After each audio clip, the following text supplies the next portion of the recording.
Hello, my name is Dan Davis, Editor-in-Chief of the Fabricator magazine, welcoming you to FABTECH on Tuesday, November 12th. Highlight today is the keynote address, 8:30, Frank Abagnale Jr. You might recognize that name from the movie Catch Me If You Can. It's believed he got away with $2.5 million in writing bad checks. So what is he doing here at FABTECH? He's going to help you recognize fraud and how to avoid it in your business. So it might be something worth visiting. At 12:30, we have State of the Industry, Automation and Manufacturing. We'll have some experts talk about the emergence of robotics in the manufacturing industry. Two things that maybe you should check out while you're at FABTECH today.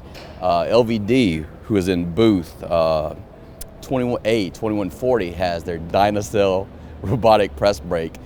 It's designed to be a robotic press brake for maybe a smaller to mid-sized shop. Pretty interesting to check out. And also check out Airgas and B19043.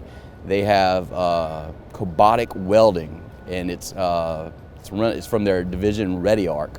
It's available for rental, and you only pay when the thing is running, so that's kind of interesting. Those are some of the highlights for Tuesday. Go out and have a good show. Thanks.